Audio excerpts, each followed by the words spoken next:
శుభోదయంలో అది ఒరిజినల్ గా ఉంది కానీ అసలు బేసిక్ గా అసలు అక్కడ ఆ కీర్తన ఐడియా ఎందుకు రావాలి అనేది నాకు శాస్త్రి గారు కథ అయితే చెప్పారు, దానికి సంబంధించి మీరే చెప్పారని.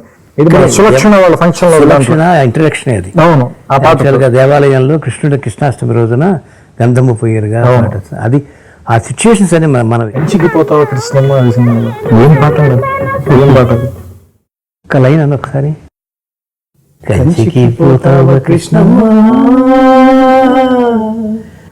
నీ Kanchi వార్తలేవి Krishnamma,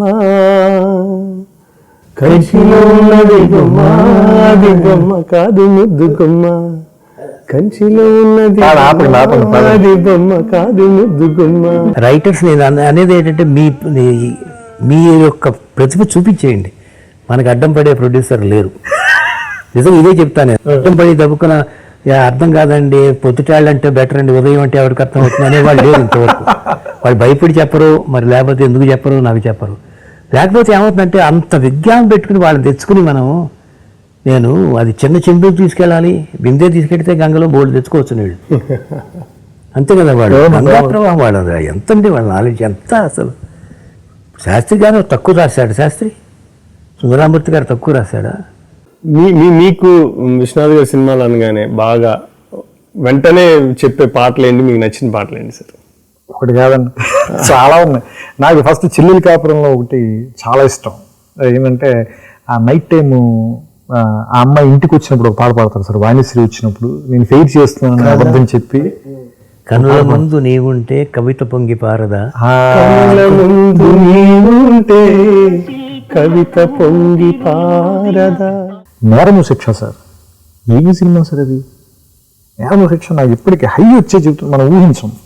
one of the finest scenes ఏంటంటే కాంతారావుకి కృష్ణకి మధ్యలో సీన్ ఒకటి ఉంటుంది సార్, మనం బాగా వెనక్కి తీసుకెళ్ళిపోతాను ఏమనుకోవద్దు, ఎందుకంటే నాకు చాలా ఇష్టమైన సినిమాలో చెప్పండి. అందులో తండ్రి కొడుకు మాట్లాడుకునే సీన్ నాకు తెలిసి ఇప్పటిదాకా కూడా ఎవరో అలా పిక్చర్ ఇచ్చి వెళ్ళిపోయారు. అంటే న్యాచురల్గా మనం ఒక డబ్బున్న వాళ్ళ డ్రాయింగ్ రూమ్లో మనం కూర్చుని ఉండగా తండ్రి కొడుకు గొడవ పడుతున్నట్టు ఉంటుంది సీన్.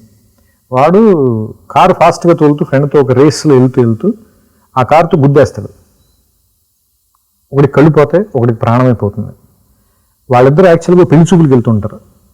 ఆ కళ్ళు పోయిన వాడిని చేసుకోవాల్సిన అమ్మాయి పెళ్లి లేకుండా ఆగిపోతుంది. దాని బ్రదరు వీళ్ళ దగ్గర డ్రైవర్గా పనిచేస్తుంటాడు. ఈ యాక్సిడెంట్ కేసుని అతని మీద వేసుకుని అతను జైలుకి వెళ్తాడు.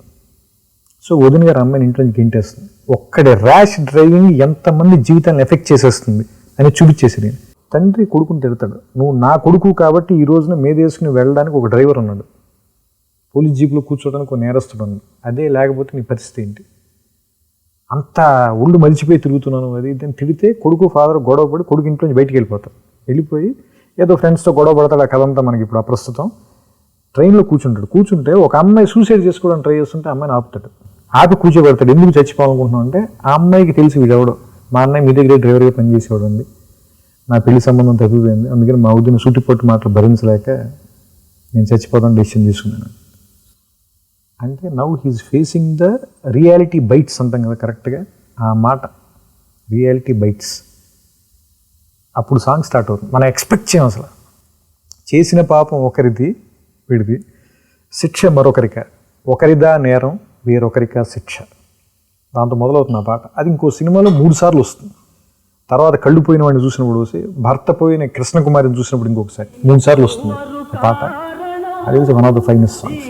అంటే నాకు ఇప్పటికీ తలుచుకుంటే ఒళ్ళు గగురు పొడుస్తుంది. చరణకింకి గల్లు గల్లుమని ఎలాగో అది ఓల్డ్ ఫేమస్ సాంగ్. అందుకే నేను అలాంటి మాట్లాడట్లా. అంటే కొన్ని ఎక్కువ ఏమంటారు ఇప్పుడు అప్పుడు పాపులర్, ఇప్పుడు వాళ్ళ జనరేషన్కి తెలియని పాటలు ఇప్పుడు కనుల ముందు నువ్వు ఉంటే తర్వాత ఈ పాటలు ఇవన్నీ అప్పటికి గంజిపోతాయి, ఇవన్నీ అప్పుడు కూడా సూపర్ హిట్. ఇప్పుడు జనరేషన్ కొంచెం మిస్ అయినవి.